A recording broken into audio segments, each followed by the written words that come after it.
Hey guys, അപ്പോൾ എൻ്റെ വീട്ടിൽ കഴിഞ്ഞ ആഴ്ച പോയപ്പോൾ എടുത്തു വെച്ച ഒരു വോട്ട് ഈറ്റിന ഡേ ആണ്. ആദ്യം പറഞ്ഞിട്ട് കാര്യമേ മറന്നു പോയിട്ടോ. ഗാലറിയിൽ ഇങ്ങനെ ചുമ്മാ കുറേ വീഡിയോ ക്ലിപ്സ് കിടക്കണ്ടപ്പോൾ അയ്യോ ഇത് ഞാൻ അത് എടുത്തു വെച്ചല്ലേ എന്ന് ഓർത്തത് ഇടാൻ മറന്നുപോയി. അപ്പോൾ ഇന്നങ്ങോട്ട് പോസ്റ്റ് ചെയ്യാമെന്ന് വിചാരിച്ചു. അപ്പോൾ രാവിലത്തെ ബ്രേക്ക്ഫാസ്റ്റിന് ഏത്തപ്പഴം മുട്ടയും. ഇപ്പോൾ ഞാൻ ഏത്തപ്പഴം മുട്ടയും കഴിച്ചുകൊണ്ടല്ലോ, പിന്നെ ഞാൻ വേറൊന്നും കഴിക്കില്ല.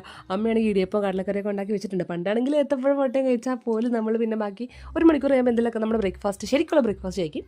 ഇപ്പോൾ എനിക്ക് അതിനുള്ള സ്റ്റാമിന ഇല്ല ഗൈസ്. ഫുഡ് കുറച്ച് നമുക്ക് പിന്നെ നമ്മുടെ വയറങ്ങനെ ചുരുങ്ങി ഇങ്ങ് പോകുന്നു പറയണ പോലെ എനിക്ക് പിന്നെ അത്ര കപ്പാസിറ്റി ഉള്ളൂ. അതും കഴിച്ചു. പിന്നെ പാൽച്ചായ കുടിച്ചു. പിന്നെ ഉച്ച ആവാറപ്പോഴേക്കും കുറച്ച് മാങ്ങ കട്ട് ചെയ്ത് വെച്ചിട്ടുണ്ടായിരുന്നു കേട്ടോ. അപ്പോൾ അതാ കഴിച്ചത്.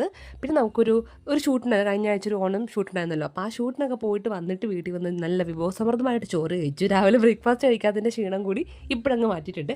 ചോറ്, അവിയൽ, ഒരു മഞ്ഞക്കറി, പിന്നെ ചിക്കൻ കറി അതൊക്കെ കൂടി കഴിച്ചു കേട്ടോ. പിന്നെ വൈകുന്നേരം വീണ്ടും ഒരു കുഞ്ഞൊരു കൊളാബ് ഷൂട്ടുണ്ടായിരുന്നു. അതിന് പോയിട്ട് വന്നപ്പോഴേക്കും അപ്പോൾ കുഞ്ഞ് പരിപ്പോട് ഉണ്ടാക്കി വെച്ചു കേട്ടോ. കുഞ്ഞ് പരിപ്പിടാൻ എനിക്ക് കുറേ കഴിക്കാൻ ഭയങ്കര ഇഷ്ടമാണ്.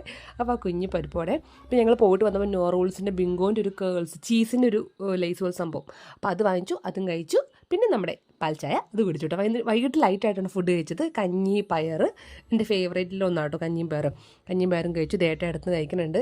അപ്പോൾ ഞാൻ കഴിക്കുന്ന പല്ലുക്കുഞ്ഞിന് എനിക്ക് വാരത്തന്നൊക്കെ പറഞ്ഞിട്ട് അവൻ കൂടെ അടുത്ത് നിൽക്കുവാണ്. ഞാൻ സമ്മതിക്കാത്തതുകൊണ്ട് അവൻ പിണങ്ങി നിൽക്കുവാണ്. അപ്പം കഞ്ഞി കുടിച്ചുകൊണ്ടിരുന്നപ്പോൾ അമ്മ ചാളമീൻ്റെ കറിയും കൂടെ കൊണ്ടുവന്നു. അതുകൊണ്ട് വലിയ ചേർച്ചയൊന്നുമില്ല, എന്നാലും നമുക്ക് നല്ല പുളിയുള്ള മീനൊക്കെ ആകുമ്പോൾ കഴിക്കാൻ തോന്നുമല്ലോ, ഒന്നും തൊട്ട് വെക്കാൻ തോന്നുന്നില്ല. അതൊക്കെ കഴിച്ചു കിടക്കാൻ നേരത്തെ ഈ ഒരു കേക്കും കൂടെ കഴിച്ചു. അപ്പോൾ എന്ത് വോട്ട് ചെയ്യേണ്ടത് ഇത്രയുള്ളൂ. നമുക്ക് പിന്നെ അടുത്ത വീഡിയോ കാണാം. ബൈ.